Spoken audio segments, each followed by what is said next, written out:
अस्सलामुअलैकुम या अली अलैहिस्सलाम मदद। जी मोमिन, आज फिर आपके सामने बहरुल उलूम, जो बहुत बड़े शिया आलिम हैं, अल्लामा बहरुल उलूम की इमाम ज़माना अलैहिस्सलाम के साथ जो मुलाकात हुई, मैं चाहूँगा कि आज वो आपके सामने पेश किया जाए कि अल्लामा बहरुल उलूम की इमाम कायम आले मोहम्मद अलैहिस्सलाम के साथ कैसे मुलाकात हुई और उस मुलाकात के दरमियान क्या बातचीत हुई, वो आपके सामने पेश करूँगा। इस वीडियो को अंत तक ज़रूर देखें और कोशिश करें कि बाकी मोमिन तक भी इन वीडियोस को पहुँचाएँ, ताकि लोग जान सकें कि इमाम कायम आले मोहम्मद अलैहिस्सलाम से मुलाकात मुमकिन है।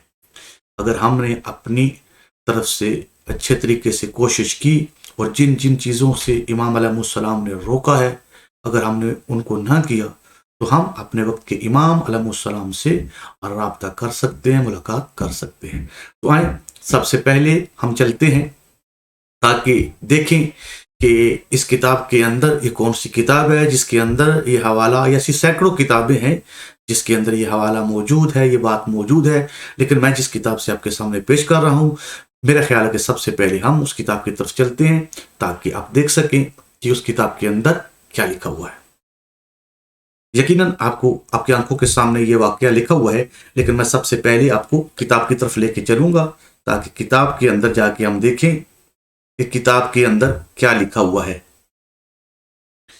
ये देखिए, पहले पूरी किताब का नाम पढ़ लें ताकि कोई ये शख्स ये ना कहे कि अधूरी बात मैं बयान कर रहा हूँ। नाम किताब आपकी आंखों के सामने, वारिस ज़मा अलैहिस्सलाम से मुलाकात, तारीफ मोहम्मद सलीम अलवी की है।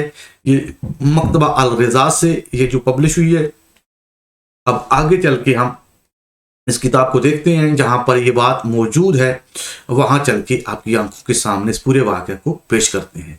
इस पूरे वाक़या के अंदर ये आप पूरे देख रहे हैं, बख्शिश गुनाह। मरहूम अल्लामा बहरुल उलूम बयान करते हैं, एक मरतबा मैं सामरा जा रहा था, दरमियान राह अचानक मेरे जहन में ये सवाल आया कि हजरत इमाम हुसैन अलैहिस्सलाम पर रोना गुनाहों की बख्शिश का जरिया है या नहीं। अभी सोच ही रहा था कि अचानक एक घोड़ा सवार को अपनी तरफ आते हुए देखा। यहां तक कि घोड़ा सवार करीब आया और उसने सलाम किया और दरियाफ्त किया, सैयद साहब, आप किस चीज के बारे में सोच रहे हैं? अगर कोई इल्मी मसला है तो बयान कीजिए, हो सकता है मैं हल कर दूं।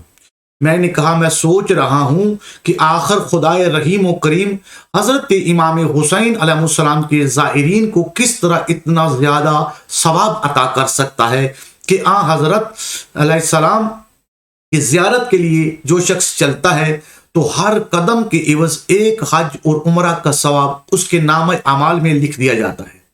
हजरत के मसाइब पर रोने में इतना एक कतरा अश्क पर तमाम गुनाह ने सगीरा और कबीरा बख्श दिए जाते हैं। घोड़ा सवार ने फरमाया, ताज्जुब ना कीजिए, मैं एक मिसाल बयान करता हूं ताकि आपकी मुश्किल हल हो जाए। एक दिन एक बादशाह अपने दरबारियों के साथ शिकार के लिए निकला। शिकार करते हुए अपने दरबारियों से इतना ज्यादा दूर हो गया कि ना दरबारियों की इस तक रसाई हो सकी और ना ही बादशाह को इनकी खबर रही कि वो कहाँ है। इसने हत्ता अलमकान इन तक पहुंचने की सही कोशिश की, मगर कामयाब ना हो सका, जिसके नतीजे में काफी थक गया था, यहां तक कि चलने फिरने की कुव्वत भी ना रही। भूख और प्यास की शिद्दत से एहसास करने लगा, भूख और प्यास की शिद्दत का एहसास करने लगा और जहनी कश्मकश में मुब्तला था कि क्या करे। इसी दौरान अचानक इसे एक खैमा दिखाई दिया और वो इसकी तरफ चल दिया। खैमा में एक ज़हीफ़ा औरत अपने फरजंद के साथ रहती थी। नीज इसके पास एक बकरी थी जिसके दूध से वो खर्च वगैरह पूरा करती थी। जब बादशाह इसके पास पहुंचा तो वो इससे ना पहचान सकी कि ये कौन है, लेकिन फिर भी ज़हीफ़ा ने इसकी काफ़ी खातिर तवाज़ुह की और इसके खाने के लिए बकरी को ज़िबा कर दिया और इसके कबाब बनाकर बादशाह की खिदमत में हाजिर कर दिए। क्योंकि इस ज़हीफ़ा का जो गरीब के पास इसके अलावा और कुछ न था। बादशाह खाना खाकर सैर हो गया اس نے یہاں آرام کیا اور وہیں اس کے خیمہ میں رات گزاری۔ دوسرے دن صبح سویرے بادشاہ بڑی عزت و احترام کے ساتھ ان سے رخصت ہو کر روانہ ہو گیا، یہاں تک کہ اپنے درباریوں تک پہنچ گیا اور ان سے پورا مہاجرہ بیان کیا۔ پھر ان سے پوچھا، اگر میں اس ضعیفہ عورت اور اس کے فرزند کے اس احسان کا بدلہ دینا چاہوں تو اس کے عوض میں کیا کر دوں؟ دربار میں ایک شخص نے کھڑے ہو کر عرض کیا، بادشاہ سلامت، آپ اسے 100 گوسفند عنایت کریں۔ دوسرے شخص نے کہا، آپ اسے 100 گوسفند اور 100 اشرفیاں دے دیجئے۔ تیسرے نے کہا، آپ فلاں کھیتی اسے دے دیجئے۔ بادشاہ نے کہا، میں جو کچھ بھی دوں اس کے اس احسان کے مقابلے میں کم ہے۔ اگر میں اپنی پوری سلطنت اس کے اختیار میں دے دوں تو جو کچھ اس نے مجھے دیا ہے اس کی مثل ہوگا، کیونکہ جو کچھ اس کے پاس تھا اس نے مجھے دے دیا۔ بس مجھے چاہیے کہ جو کچھ میرے پاس ہے میں اسے دے دوں تاکہ اس کے احسان کا بدلہ پورا ہو سکے۔